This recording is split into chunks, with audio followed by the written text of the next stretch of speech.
Salut les amis, j'espère que tout le monde va bien, on se retrouve pour une nouvelle vidéo. On va revenir évidemment sur cette première confrontation entre le Benfica et le Real hier, ces barrages de Ligue des Champions. On jette un petit coup d'œil les unes des quotidiens madrilènes. Marca qui titre Vinicius, Verdugo et Victima. Vinicius, bourreau et victime. Bon, le Real s'impose 1-0 hier, le Real entrevoit évidemment une qualification. Bon, il reste ce match retour, mais en tout cas hier on peut être satisfait du visage affiché par les merengues. Vinicius, bourreau et victime parce que Vini est le buteur, l'unique buteur de cette rencontre, mais il a été aussi victime.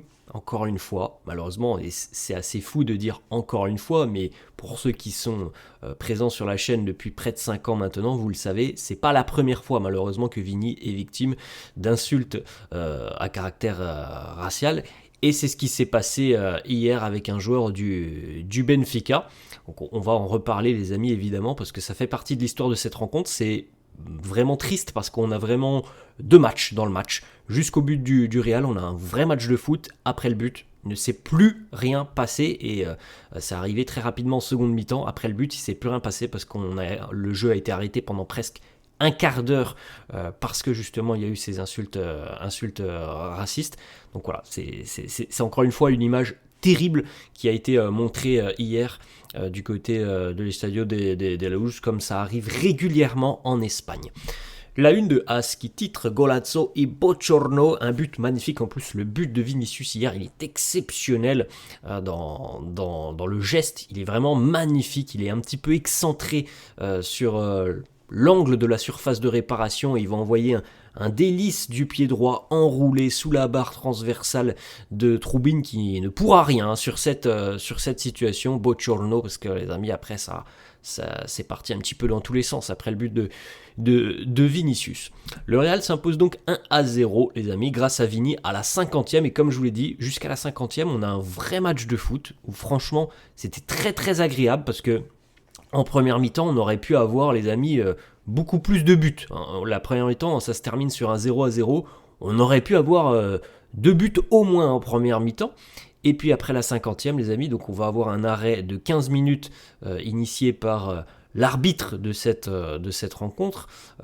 Et puis après ces 15 minutes, ça a été voilà, un semblant de football, parce qu'il y avait plus de rythme, il n'y avait plus rien au final. Et au final, le Benfica n'a même pas été dangereux en seconde mi-temps. Je crois que les Lisboètes n'ont même pas une frappe cadrée en seconde mi-temps.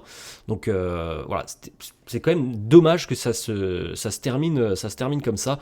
À noter que du côté du Benfica, José Mourinho a été expulsé à la 85e minute. Arbeloa, on va commencer les amis par ce qui est plutôt positif quand même, c'est la prestation du Real hier. Alors on l'a beaucoup évoqué, je vous ai dit, je pense qu'on va avoir un début de match assez compliqué. Il est vrai que pendant 5 ou 10 minutes, le Benfica a été très très pressant, s'est créé des situations, mais on a été solide. Il y a eu 1 ou 2 arrêts de Thibaut Courtois, notamment celle où il descend très rapidement au sol, la main très très ferme, et vraiment un arrêt assez incroyable, un arrêt typique de Thibaut Courtois. Mais dans la globalité, franchement, le Real a fait un super match au niveau, tout simplement, de l'équilibre, ce que je demande depuis 2 ou 3 jours, que l'on soit beaucoup plus compact défensivement, et je pense qu'on a encore vu un bel exemple. On l'avait déjà vu un petit peu et constaté en Liga depuis quelques semaines. Là je pense qu'on l'a vu hier avec un bel équilibre, une belle osmose dans toute cette équipe, et puis beaucoup plus de dynamisme offensif.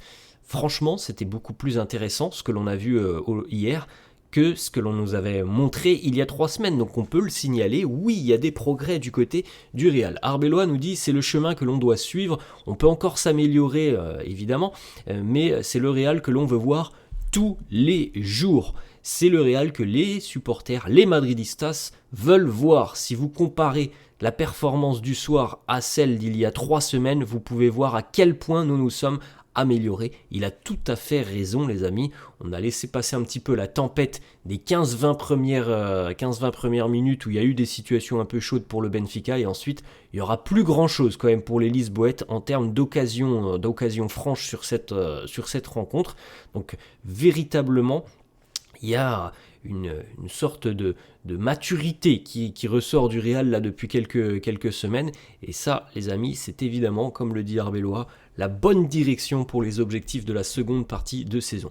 Félicitations à Aurélien Tchouaméni, récompensé du trophée d'homme du match hier. Félicitations à Chouchou. 10 actions défensives hier pour Aurélien Tchouaméni, 3 sur 3 au niveau des tacles, 4 interceptions, 2 dégagements, 3 récupérations de balles et 5 duels aériens remportés. Très grosse performance pour le milieu de terrain français.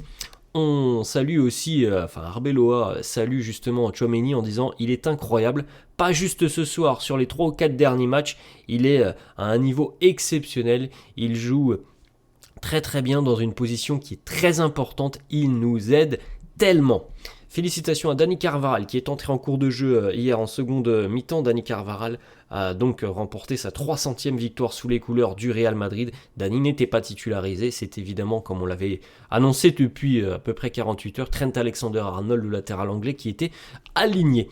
Bravo aussi à Dean Huijsen qui a retrouvé un petit peu de sa superbe hier avec 118 ballons touchés, 90% de passes réussies, 5 longs ballons, 5 sur 5 au niveau des duels gagnés, 14 actions défensives, 4 récupérations et 9 dégagements. Un Dean Huijsen très à l'aise, entouré d'un très très grand Antonio Rudiger qui a, je pense, je l'espère, retrouvé sa forme physique optimale, parce que sur la rencontre et sur l'impact que peut avoir Rudiger, je pense qu'on voit que là, il a repris ce rôle de patron Antonio Rudiger, et c'est très important, les amis. Rudiger, voilà, du côté de TNT Sport, on nous dit Rudiger rend les autres autour de lui meilleurs grâce à son leadership.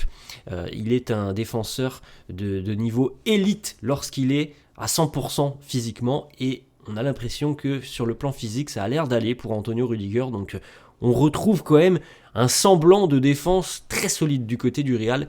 Et évidemment, comme je le rappelle encore une fois, les amis, ne pas prendre de but, ça veut dire qu'il n'en faut qu'un pour gagner. C'est ce qui s'est passé hier et c'est extrêmement encourageant. Thiago Pitarch, lui aussi, a fait ses grands débuts avec l'équipe première. Félicitations à lui. Alors, pas eu beaucoup de minutes hier, mais il a montré, voilà, du caractère. Il a montré aussi qu'il était un très bon joueur de ballon. Il a réussi toutes ses passes lorsqu'il est entré en jeu hier. Pas énorme, hein, mais sur le petit échantillon, c'est 8 sur 8 au niveau des passes. On rappelle que Xabi Alonso l'avait testé un petit peu sur des matchs amicaux en tout début de saison, et qu'on appréciait beaucoup justement sa vision du jeu, sa qualité de transmission, son toucher de balle. On le sait aussi depuis l'arrivée d'Arbeloa. Il s'appuie sur les joueurs de l'équipe réserve. L'équipe, voilà, ça c'est la célébration, les amis, où on vient célébrer au poteau de corner du Benfica avec des grands sourires pour Tchouaméni, pour le buteur Vinicius, pour le passeur D, Kylian Mbappé. Vini qui a reposté cette photo où il danse sur ses réseaux sociaux en appelant évidemment au soutien du Bernabéu la semaine prochaine. Bernabéu, on vous voit là-bas. Et les amis, c'est l'élément qui a déclenché vraisemblablement les insultes à caractère racial et la haine du public de l'Estadio da Luz envers Vini sur les 40 dernières minutes, parce que c'est pas compliqué en fait.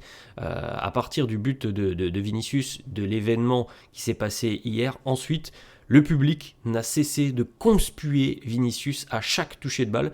Alors les 10 autres joueurs du Real n'avaient pas de sifflet. Quand c'était Vinicius, c'était une bronca pas possible. Il y a eu aussi des jets de projectiles sur le terrain. Bref, il s'est passé beaucoup de choses. Mais la chose la plus grave, les amis, c'est celle-là. C'est le jeune numéro 25, Prestiani, jeune joueur du Benfica, qui, après le but de Vinicius qui est venu danser au poteau de corner, c'est quelque chose que l'on voit régulièrement. Et après, les amis, si on n'a plus le droit de célébrer un but, on perd un petit peu quand même l'essence de ce qu'est le foot. Bon, après cette célébration, il y a eu des joueurs du Benfica, voilà, qui sont venus vers Vinicius, grosso modo, pour lui dire « tu célèbres pas comme ça devant nos supporters ». Mais la problématique, jusque-là, rien de bien méchant. La problématique, c'est qu'après, on a donc le jeune Argentin Prestiani qui a couvert sa bouche, comme ça, les amis, pour dire des choses à Vinicius. Donc évidemment, si on couvre sa bouche, c'est certainement que l'on va dire des choses qui ne sont pas forcément entendables. Et la problématique, c'est que Vinicius, lui, il les a entendus, et visiblement d'autres joueurs du Real aussi ont entendu les mots prononcés par le jeune Prestiani.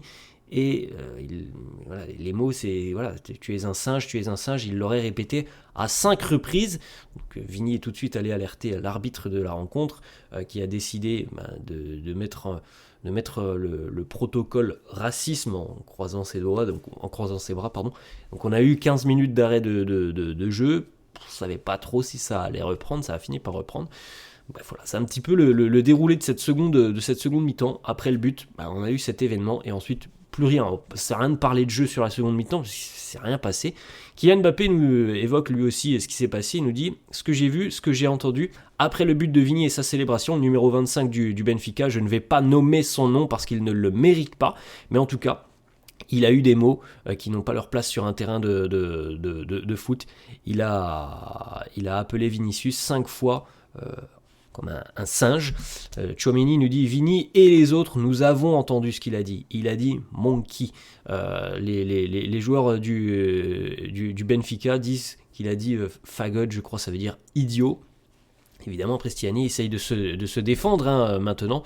Fede Valverde nous dit « Prestiani, lorsque tu couvres ta bouche avec ton t-shirt, c'est pour dire quelque chose. Et en général, c'est quelque chose de vilain. Il a dit des mots qui n'auraient pas dû être utilisés. Il n'y a pas de monde dans lesquels une caméra ne peut pas avoir entendu tout ça. C'était pathétique ce qu'il a dit. C'était vraiment, vraiment mauvais. Alors évidemment, les amis... les caméras, s'il y a des micros, c'est possible, mais après, on ne saura jamais ce qu'il a dit avec sa bouche, puisqu'il a couvert ses lèvres. Maintenant, s'il y a des micros, je ne sais pas si c'est possible, mais s'il y a des micros, peut-être qu'on arrivera à savoir ce qu'il a dit, mais maintenant, ça sera évidemment parole contre parole. Nous, ce que l'on veut, les amis, c'est que l'UEFA prenne des sanctions. Maintenant, on connaît aussi la situation beaucoup trop régulièrement en Liga, et on sait en général qu'il se passe quand même très très peu de choses. Alors, ce qui dénote quand même par rapport à la Liga, c'est que souvent en Liga, c'est dingue de se dire que c'est souvent les amis en Liga, mais c'est plutôt des supporters qui sont dans les tribunes qui s'en prennent à Vinicius. Là, pour le coup, les amis, ça s'est passé sur le terrain. Gianluca Prestiani a lâché un petit communiqué hier sur ses réseaux sociaux en disant « Je veux clarifier les choses. À aucun moment je n'ai eu d'insulte raciste envers Vinicius. Il y a une incompréhension sur ce qu'il a pu entendre. Je ne suis pas raciste avec quiconque. Et je regrette évidemment toutes les menaces que j'ai reçues de certains joueurs du Real. » Comme je viens de le dire, évidemment, maintenant, ça sera parole contre parole. Trent Alexander-Arnold qui nous dit « Évidemment, je ne peux pas trop commenter. Je pense qu'il y a une enquête. D'ailleurs, l'UEFA a ouvert une enquête. » Et il nous dit « C'est tout de même une honte pour le foot. Vini a souffert évidemment de ça et c'est dégoûtant. Vini voulait continuer la rencontre. Il a une mentalité très très forte. Il a bien géré tout ça. » Kylian Mbappé l'a annoncé aussi hier après la rencontre. Si Vini était sorti du terrain et n'avait plus voulu rentrer et rejouer, ses coéquipiers évidemment l'auraient suivi. On n'aurait pas repris. C'est grâce à Vini aussi hier que la rencontre s'est poursuivie, que l'on a repris. Mais ça montre aussi un petit peu les failles et les faiblesses du protocole racisme de l'UEFA. C'est que au final, soit on arrête la rencontre, soit les amis, on s'arrête même pas. Mais hier, au final, c'est 15 minutes. Celui qui va décider si on reprend ou non, c'est Vinicius. Et c'est assez fou. Si on arrête la rencontre, c'est un arrêt définitif. On reprend pas. Voilà, c'est comme ça, il y a des failles, tout est perfectible. Kylian Mbappé qui envoie justement des petites insultes à Prestiani. Tu es un raciste. Ça a été capté par les caméras parce que Kylian Mbappé il ne s'est pas caché pour lui dire, donc on peut lire sur ses lèvres, chose que l'on ne peut pas faire lorsque l'on met un maillot devant les lèvres. Thierry Henry qui nous dit on est en 2026, on doit toujours parler de ce genre de choses et non pas du but magnifique de Vinicius. Ensuite, on a Wayne Rooney qui nous dit les célébrations pourquoi Vinicius ne peut pas célébrer de cette manière. On a vu des célébrations iconiques lors de Coupe du Monde. Pourquoi il ne pourrait pas célébrer ainsi? On ressort plusieurs exemples, les amis, mais des danses dans le monde du football, quand on marque un but, il y en a des centaines et des centaines. Et j'ai oublié de le dire, c'est quand même que Vinicius a pris un carton jaune hier pour avoir dansé au poteau de corner. Donc, pour avoir célébré, au final, Vinicius a pris un carton jaune. Alors évidemment, l'arbitre de la rencontre a vu ça comme une provocation. Maintenant, s'il faut savoir si on est dans la provocation ou si on est tout simplement en train de célébrer, ça va être compliqué de faire la part des choses. On a aussi José Mourinho qui nous a sorti une déclaration assez surprenante hier en disant: voilà, je suis allé voir Arbeloa, je lui ai dit regarde ce que fait Vinicius, il marque un but magnifique et ensuite il vient célébrer au poteau de corner comme en gros un imbécile. Et il a d'ailleurs aussi rajouté une déclaration que je ne vous ai pas proposée, mais il a tout de même dit, José Mourinho, lorsque ça arrive plusieurs fois et qu'à chaque fois c'est la même personne concernée, donc en parlant de Vinicius, par rapport à ce qui se passe aussi en Espagne, il nous dit c'est qu'il y a quelque chose qui se passe mal. Et franchement, sa déclaration à Mourinho, elle est extrêmement tendancieuse. On a l'impression que si il y a tous ces événements à caractère raciste, donc hier et en Espagne, on a l'impression que c'est de la faute de Vinicius. C'est comme ça que moi j'ai compris la déclaration de José Mourinho. Je pense qu'il n'a pas été très habile sur cette décla. Alors Mourinho qui se plaint donc hier de la célébration de Vinicius. On va tout de même rappeler quand même que José Mourinho, c'est quelqu'un qui en général, lorsque il y avait un match tendu, lorsqu'il avait la possibilité aussi de se chauffer un petit peu avec le public, c'était vraiment pas le dernier. Alors voilà, 4 exemples par exemple les amis, des célébrations de José Mourinho un petit peu partout où il est passé au cours de sa carrière. Voilà, je pense qu'il est très très mal placé pour venir commenter les célébrations de Vinicius. Gianluca Prestiani, ce qui est une petite particularité les amis, c'est ressorti ça. Gianluca Prestiani qui a quand même en fond d'écran sur son téléphone une photo de lui aux côtés de Vinicius. C'est quand même assez particulier pour un joueur qui hier a insulté Vinicius de singe, il l'a quand même sur son fond d'écran, donc c'est quand même assez dingue. On a eu aussi cette séquence, alors celle-là elle est quand même plus drôle et plus légère. Otamendi qui soulève son t-shirt. À 38 ans, Otamendi qui soulève son t-shirt, qui montre ses 3 trophées à Vinicius. Bon, Vinicius qui préfère en sourire alors qu'on était à la 100e minute de jeu, qu'il y avait toujours 1-0 pour le Real. Et Otamendi qui vient montrer ses trophées, ses tatouages à Vinicius. C'est assez dingue. Wesley Sneijder qui nous dit justement Otamendi perd 1-0 et il montre ses trophées à un joueur du Real. Allez comprendre. Et puis les amis, voilà une petite image aussi. Alors, on le voit pas vraiment, mais juste sur le coude de Vinicius, là c'était un corner, Vinicius reçoit une bouteille d'eau et il y a eu d'autres objets, des briquets, vous voyez déjà juste derrière, Trent Alexander-Arnold, il y a aussi un objet qui est derrière, donc je pense que le Benfica va être très sévèrement sanctionné pour cette rencontre. Arbeloa qui nous dit, je sais que nos supporters au Bernabéu sont très impatients d'accueillir le Benfica, j'espère qu'on aura un accueil hostile. Quand je dis hostile, c'est qu'il y aura beaucoup de sifflets pour le Benfica, pour les Lisboètes, pour Prestiani aussi la semaine prochaine. Arbeloa qui revient donc sur Vinicius et qui nous dit comment Vini a géré tout ça. Il l'a bien géré, c'est un guerrier, c'est un battant. Il est déjà passé par ce genre de situation malheureusement auparavant. Il est né combattant et il sera toujours un battant combattant. On est tous derrière lui. Voilà les amis, tout ce que l'on pouvait dire sur cette rencontre. Malheureusement, j'aurais beaucoup aimé qu'on parle beaucoup plus de foot. C'est pas le cas, mais comme je l'ai dit en début de vidéo, je pense qu'il faut souligner quand même l'état d'esprit, l'attitude, l'organisation de ce Real qui semble beaucoup plus solide qu'il y a quelques semaines. Ça, c'est très positif. Je vous souhaite une bonne journée les amis, je vous dis à la prochaine. Ciao, ciao.